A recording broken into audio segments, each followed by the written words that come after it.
This is my Pokemon Home Living Dex, complete with gender differences, form changes, and regional variants, with maybe one or two Pokemon missing. For the past year, I've been revamping my entire Home Living Dex in order to catch every Pokemon from their original generations while catching them all in Pokeballs only. If you want to complete a full Living Dex the same way I am, or if you just want to keep track of every Pokemon you can catch, I have a full Living Dex guide that you can download in the description of all the videos in this series. There are two versions of this guide, a higher resolution version that can be opened in Microsoft Excel and a lower resolution version that can be opened in Google Sheets. This guide is a great way to keep track of every Pokemon you would need for a complete Living Dex while also showing the oldest games each Pokemon can be obtained from. Along with this, the guide showcases more in-depth explanations on how you can obtain some of the more obscure Pokemon and some event Pokemon. So if you're interested in completing your own Living Dex in Pokemon Home, make sure you download this guide. This episode is Generation 7. I've been completing this Living Dex in generation order, so if you're new to the channel or the series, I would highly recommend watching the series from the beginning with Generation 1. That video goes more in-depth with why I'm completing this challenge, along with explaining more of the rules I'm trying to follow.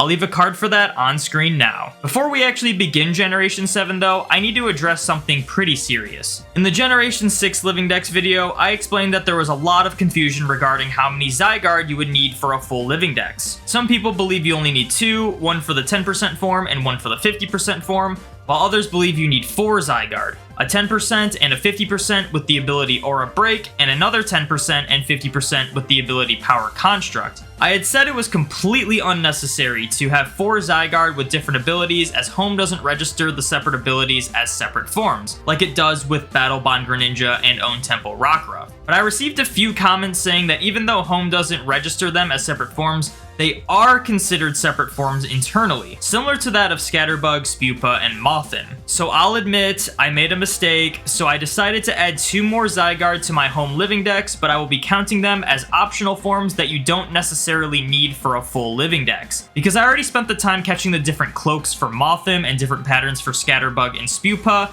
I figured it would be a little odd for me not to catch 2 more Zygarde. But for most people, if you want to have a full Living Dex of only forms that Home recognizes, you do not need to catch 4 Zygarde. So I had to restart my X and Y files and play through them each one more time in order to catch these 2 Zygarde. Then I sent one into Sword and Shield and changed it into the 10% form while keeping its ability Aura Break, as in the last video I changed the 2 I had originally caught to both have Power Construct. But now we are officially moving on to Generation 7.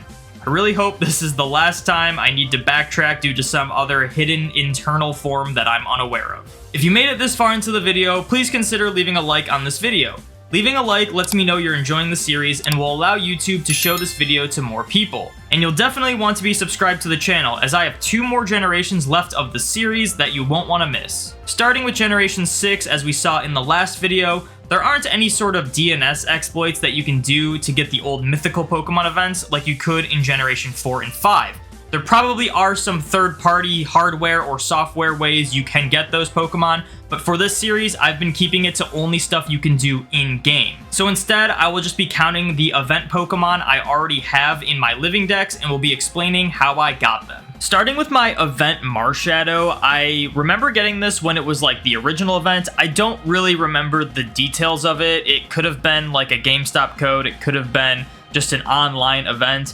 But I actually think I got a few of these things and I ended up giving away most of them, but I still have this one. And unless I'm mistaken and there's like one in a different game that I'm unaware of, but I just checked and I only have the one in Home, so I do have this one, but it was the original event Marshadow when that came out, and there's not really much to say about it. It's just the one event that they released originally, and this is just the one I have. Next up, we have the event Zeraora. This was also the original event for Zeraora. I want to say this one was a code from like GameStop. I actually remember getting 2 of these things. I ended up giving one away to someone who needed it, which in my opinion, you might think like, oh, you just gave one away. I have no reason to have 2 Zeraoras outside of like the non-shiny and the shiny. So if I get multiple of a mythical, I usually just give them away because that's kind of why I get multiple, in case someone needs it. So I did give away my second one. I still do have this one from the original event. Fun fact about Zeraora is that the shiny version of Zeraora is actually more common than the non-shiny, which in my opinion, is completely backwards than how it should be. But the reason why the shiny is more common is because the shiny was a little more accessible. This one was like, I think, a code event distributed for a short period of time. Only so many people could get to it. Again, a lot of people did get it, but there were a lot of people that missed out on this event. Also, throughout the years, you'll find that new players just won't have access to the older events. Then, I believe in 2020, for the Isle of Armor release in Sword and Shield, they did an event where there were shiny Zeraora raids, or they might have just been regular Zeraora raids. I don't actually remember, but you didn't even have to participate in the raid battles. It was just once the community defeated enough Zeraoras, if you logged into Pokemon Home during the set period of time, once the quota had been filled of the amount of Zeraoras defeated, then you would just get a shiny Zeraora gift from Pokemon Home. It had to be the mobile version, but Pokemon Home is more accessible to a lot of people because even though you do have to pay a yearly subscription for it, you don't actually need to pay that subscription to access Home. You just need to pay for that subscription to get all the features. So like anyone with a phone that is able to download Pokemon Home and have an account was able to get this, which was totally free, and you didn't even have to participate in the raid battles. You just had to log in at a specific time. So I see way more people having the shiny Zeraora than the non-shiny, so this one is pretty special still, despite it not being shiny, and it was a lot more rare, and it's still a really cool Pokemon to have. Finally, we have the Gigantamax Melmetal event. Now, this one, I believe you actually can get anytime, but you have to create a new Pokemon Home account, and I think there is some sort of requirement that needs to be met in order to get this one. I actually forget. It's been so long, but I believe you can get this Melmetal anytime you want. I just don't really want to set up another Pokemon Home account just to get one of these for the video when I already have this one. Normally, I do have a lot of the event mythicals because, again, I am revamping my Home Living Dex, so a lot of these mythicals I already had.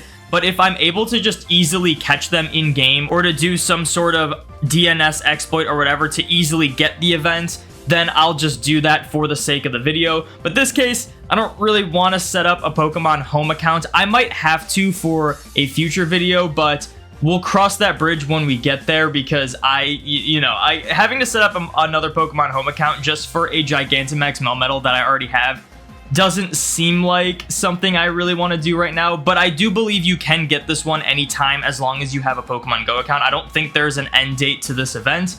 Hopefully I am right on this, but the reason why I am even including this one is because this is the only way to get a Melmetal with the Gigantamax factor. It is one of those optional Pokemon that I am including, so you don't necessarily need this one. I am going to also be catching a Melmetal from Pokemon Go in a Pokeball because that's the oldest game you can catch Meltan and Melmetal in, and you can catch them in a Pokeball. It'll be your OT and ID.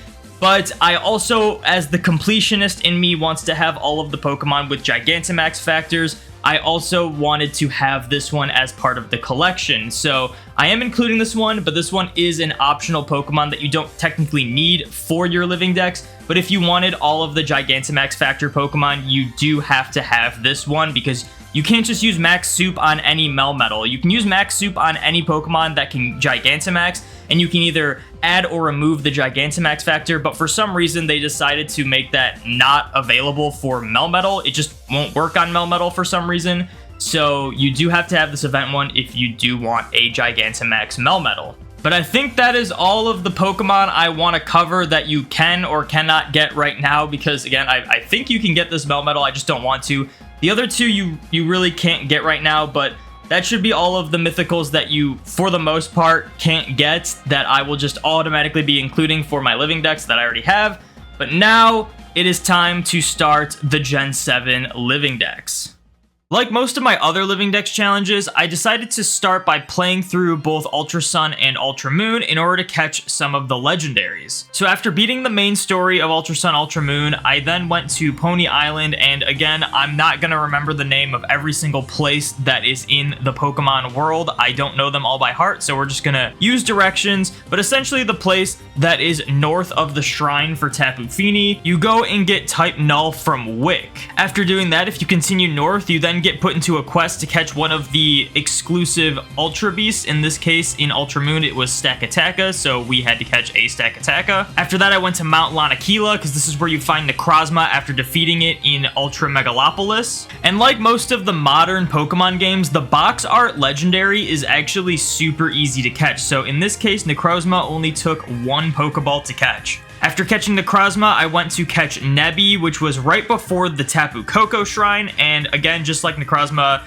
the Solgaleo and Lunala that you catch in these games are super high catch rate. I then needed to get myself another Cosmog, so if you have Nebby in your party, and you have it set to the opposite time of day that your version is, so for example, it needs to be daytime in Moon version and nighttime in Sun version, you can go to the Rift at the altar of the Sun or Moon, and you can go into the reverse world, which will essentially change what time of day it is. And if you go to the Lake of the Sun or Lake of the Moon, depending on what version you are, you will be able to get another Cosmog. Right after that, I decided to make my way to Ultra Megalopolis in order to pick up one of my 2 Poiples. Then after that, I needed to catch the rest of the Ultra Beasts, so I needed to go through the Ultra Wormholes and play this minigame over and over again until I found every single Ultra Beast that I needed. First, I managed to find the Ultra Plant where Xurkitree was. Xurkitree, believe it or not, was actually really hard to catch. I have been asked this a lot, but I will be catching the Ultra Beasts in Pokeballs. This is a Pokeball only challenge. I understand that the Ultra Beasts are probably meant to be in the Beast Balls,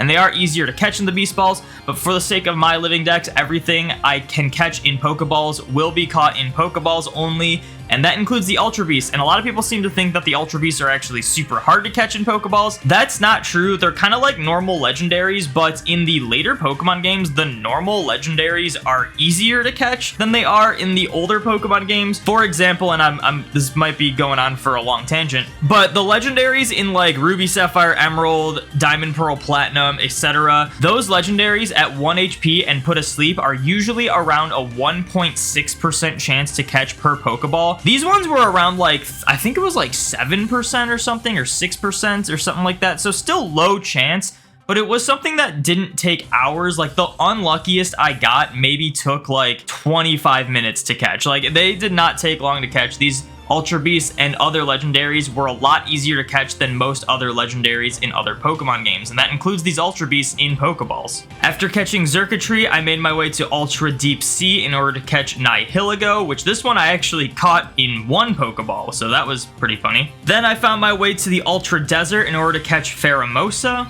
and then it got a little more tricky. At this point, I had to find more of the rare Ultra Beasts, which are Guzzlord, Celesteela, and Kartana. Originally, I just assumed they were really rare in any of the white wormholes that you find, but that's not really the case. I had to look this up, and apparently the way it works is, according to Bulbapedia, Ultra Ruin, which is where you find Guzzlord, is found more commonly through Rarity 3 and Rarity 4 Warpoles, and very rarely in Rarity 1 and Rarity 2 Warpoles. Ultra Forest and Ultra Crater, which is where you find Kartana and Celesteela, are found commonly in Rarity 3 Warpoles and rarely in Rarity 2 Warpoles. So essentially, I just had to keep going until I found the Rarity 4 Warpoles in order to find Guzzlord, which, funny enough, did not take me very long to find a Rarity 4 Warpole, and it was Ultra Ruin on the first try. So here I encountered Guzzlord, and this one gave me a little more issues to catch, and that's mainly because it gets the move Thrash, and it ended up hurting itself in Confusion after getting confused, so I failed it a couple times, but eventually I caught it. The really tricky one for me, surprisingly, was Celesteela. In order to find Ultra Crater, like I said before, it's found commonly in the Rarity 3 Warpoles, so essentially I just kept going until I found those. And funny enough, when I found the Rarity 4 Ultra Wormhole for Guzzlord, I actually found a Rarity 3 right behind the Rarity 4, but I had to enter the Rarity 4 because obviously that one's more rare. And then it took me a very long time to find another Rarity 3, but as soon as I did, it was Celesteela. Since Celesteela didn't have any sort of healing or recoil move, it was very easy to catch. After catching all of the Ultra Moon exclusive Ultra Beasts, I then decided to go to all of the shrines in order to catch the Island Guardians. I started off on Melee Island catching Tapu Koko, which I think this one also took me 1 Pokeball to catch, which is really easy. I then went to the Ula Ula Shrine in order to catch Tapu Lele, which this one didn't get caught in 1 ball, but was also very easy to catch. I then went to the Akala Shrine, which this one took a lot longer to find, but that's because it puts it in some like desert maze area that you have to find your way through in order to get to the shrine. but this is where I got Tapu Bulu. And finally, I went to the Pony Shrine in order to catch Tapu Fini, which Tapu Fini gave me more issues because it has the move Aqua Ring and it was able to heal, so I was never able to throw a Pokeball at it at 1 HP and asleep, but eventually I ended up catching it with not too many issues. After catching all of the legendaries I can in Ultra Moon, it was time to change to Ultra Sun version, and you may notice that I have a face cam and a counter on screen now, and that is because I live streamed a lot of this challenge on both Twitch and YouTube. So if you want to see me attempt these challenges live, make sure you subscribe right here to the YouTube channel or follow me on Twitch to see my live streams, or you can honestly do both if that's what you want to do. But we had to get ourselves our second type null in order to get Silvally, which we did the same way in Ultra Moon. Then where we caught Stakataka in Ultra Moon, in Ultra Sun you get yourself Blesscephalon, which this one was kind of difficult to catch because it has recoil moves, and I was very scared and didn't bring it to 1 HP, but eventually we ended up catching it and I got really lucky catching it actually. Then I wanted to catch this universe's Nebby, so I went to the same place I caught Lunala in order to catch Solgaleo instead. Again, it's super easy because it's a box art legendary Pokemon.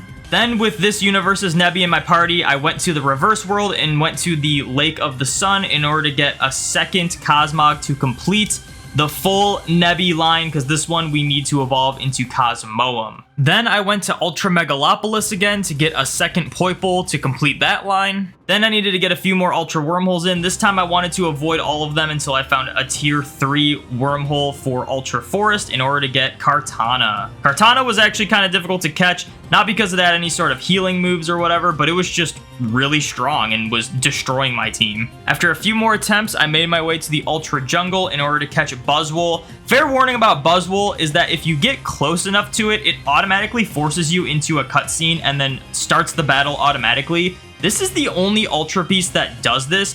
Every other Ultra Beast in these Ultra Wormholes you can save before encountering them. And the only other one that's kind of different is Pheromosa, where it plays a cutscene before you encounter it, but you can still save before encountering it. This one, it just auto plays the cutscene and auto gets you into the battle. So I had to catch this in the first attempt. Luckily, it was not difficult to catch this Buzzwole on the first attempt. Then I wanted to catch the rest of the Ultra Sun exclusive Pokemon, so I went to Lush Jungle and saved in front of this ambush encounter, which could give me a chance at Passimian, which in this case, we did get Passimian. Then I went to Blush Mountain in order to find Turtonator, which we found relatively quickly despite it only being a 10% encounter rate. Now, back in my Ultra Moon, I wanted to go for all of the Minior forms. Now, I should stress that we are kind of all over the place when we're going to catch these Pokemon. Sometimes I go route to route, sometimes I just go in Dex order. Sometimes I just think of a random Pokemon that I want to start catching that might be difficult or just something to get out of the way or just whatever I'm thinking of next. And that is why we kind of jump around. Obviously, I could have caught more Pokemon in Blush Mountain or Lush Jungle, but I decided to go for all the Minior forms to get those out of the way. The difficult thing about Minior is that you can't tell what form it is until you break its shield by getting it in half health or less. And it also knows the move Explosion or Self-Destruct. It's one of the blow-up moves. So my strategy was to use a decently high-level Poliwrath. As you can see, it's level 62. It has the ability Damp, which prevents self-destruction, so they can't blow up and kill themselves. And I also taught it the move Body Slam, which is very weak to Minior as it's a normal type move and Minior is a rock type. So I was able to just use a Body Slam, and then because Poliwrath can learn Hypnosis, I just put them to sleep. The Body Slam brought them into less than half HP, so we were able to see what color core it was, and they were pretty easy to catch from then on out. Starting off, we found the blue core Minior, then we found the green core Minior, then we found the yellow core Minior, then the violet core Minior, then the indigo core Minior, then the red core Minior, and last but not least, the orange core Minior, completing the Minior set. Then I went to Route 1 and found myself a Yungoos. Right after that, I went to Tapu Village to find myself a Gumshoes. Then I went back to Route 1 in order to find myself a Pikipek and a Grubbin. I then went to Blush Mountain in order to find Charjabug because I knew it appeared there, and ended up finding myself a Mudbray. We need 2 of these to complete the line. Then I found a Tokidamaru, and finally I found a Charjabug. We need 2 of these to finish off the Grubbin line. Then I went to Pony Plains in order to find Trumbeak. We need 2 of these to finish off the Pikipek line. Then at this point I needed to travel all around Alola in order to find the berry piles across the map in order to potentially find Crabrawler. In this case we found Crabrawler Brawler on the first try. After that, I went to Route 8 in order to find a Stuffle, but first I found a Salandit. This one was male. We need a female one to evolve it, but we still need the male one for Salandit as well. And then I found a Stuffle. We need 2 of these to complete the line. Then I went to the Well of Volcano Park because Salandit appears a little more commonly there and got myself in an SOS battle with Salandit until a female one dropped in from the sky. At this point, I wanted to catch all of the Oricorio forms, so I started off in Melee Meadow in order to catch the Pom-Pom style Oricorio. I then went to the route south of Paniola Ranch in order to catch the Pau style of Oricorio. Next, I went to Ula Meadow, but first I found a Ribombee there. Then after a few more attempts, I found the Bale style Oricorio. After nearly checking every single tree in Alola, I thought all hope was lost, but on one of the last trees, I found my second Crabrawler. After catching that Crabrawler, I went to Pony Meadow in order to find the Sensu style Oricorio. I then went to Route 2 in order to catch a Cutiefly, which finished off that line. I then went to the north side of Route 1 in order to find Rockruff, which I believe you can only do this in Ultra Sun, Ultra Moon. If you want to catch it in Sun and Moon, you have to go to 10 Carat Hill. After catching the Rockruff, I went to Vast Pony Canyon in order to catch Lycanroc. For a while, I assumed these were version exclusives. I just assumed that you could only get the Midnight form in the Moon versions and the Midday form in the Sun versions. But it just turns out it's just a day and night exclusive. So during the daytime, we found the midday form Lycanroc, and once I set my time to night, we found the midnight form Lycanroc. After catching the full Rockruff line, I needed to get a very special Rockruff, being the Own Tempo Rockruff, so I needed to breed for it. Now, the Own Tempo Rockruff is kind of a weird one. It was an old event that was released when Ultra Sun, Ultra Moon came out. For me personally, I got the original Own Tempo Rockruff event and I sent it into home, but for this challenge, I want to catch all the Pokemon in their original regions. So after it got announced that the eShop was shutting down, I actually decided to trade on the GTS for Rockruffs until I found a couple Own Tempo Rockruffs that I could breed for myself and keep in Generation 7. Unfortunately, the 3DS Online just shut down, so unless you know someone locally who has an Own Tempo Rockruff in the Gen 7 games, you probably can't get the Own Tempo Rockruff currently unless you already have one and can breed for it. But it's one of those Pokemon that's kind of unavailable and kind of rare to get in the Gen 7 games. It's a lot more common in the modern games, but if you're doing what I'm doing and want to catch them in their original games only, you either have to already own one in your Gen 7 games or hope to find someone who can trade you locally, which kind of sucks that they shut down the online. One thing I will explain too about this Own Tempo Rockruff, we do need 2 of these, one for Rockruff and one for the Dusk Lycanroc. This is because, as I explained earlier when I was talking about Zygarde, is that Home actually categorizes Own Tempo Rockruff as a separate form. So we do want 2 different Rockruffs, one without Own Tempo and one with Own Tempo. It's very similar to that of the Battle Bond Greninja. There is the Ash Greninja, but the Battle Bond Greninja, just with the ability Battle Bond, is considered a separate form from the regular Greninja. So for Rockruff, you need to have 2 Rockruffs and then all 3 Lycanrocs, so we needed to breed for 2 Own Tempo Rockruffs. Because I was already breeding, I decided to breed for all of the starters, and breeding is just super easy in these games. In Ultra Sun, Ultra Moon, not only do you have access to ride on Tauros to hatch the eggs really fast, but you also get Roto hatch power, and eggs can hatch extremely fast. So normally I try to avoid breeding for Pokemon as much as possible in these Living Dex challenges, but for Ultra Sun, Ultra Moon, man, we bred for a lot of Pokemon in this because it was just that much easier. So I started with the Rowlet. We needed to get 4 Rowlets for the full line plus the Hisuian Decidueye. Then I hatched 3 Littens for the line, and then I hatched 3 Popplios for the line. Finding out that I couldn't catch Bounsweet in Ultra Sun, Ultra Moon, you have to catch it in Sun and Moon, I decided to do the ambush encounters in Lush Jungle in order to catch a couple Steenie, which I then bred to get a Bounsweet. After that, I went to the fishing spot in Hau'oli City in order to find a Corsola. We need Corsola to start an SOS chain in order to catch Marini, which this one we got on the first call-in. It wasn't the first call, but it was the first Pokemon that called in. Was a Marini, so that was really easy. We need to get 2 of these for the line. While looking for the second Marini though, I found myself a Wishy-Washy. I then made my way to Brooklet Hill in order to find Dewpider. I'm only catching 1 because I will be catching the Araquanid later on. But first I went back to Lush Jungle in order to do the ambush encounter for Oranguru. Then I just did random grass encounters in order to find Fomantis. We need 2 of these for the line. After catching the Fomantis, I found a Comfey, and after the Comfey, I found Morlul. After catching all the Pokemon in Lush Jungle, I went to the Mali Garden, which I hopefully pronounced that right, in order to find an Araquanid. Then I went to the route south of Mali City in order to find a Shiinotic. After that, I decided to do one of the overworld encounters for Wimpod. We need 2 of these for the line. Then I saved in front of these 2 ambush encounter spots in Hano Beach in order to find myself a Sandygast. I need 2 of these for the line. Then I decided to do some crazy surfing skills in order to find a Pyukumuku.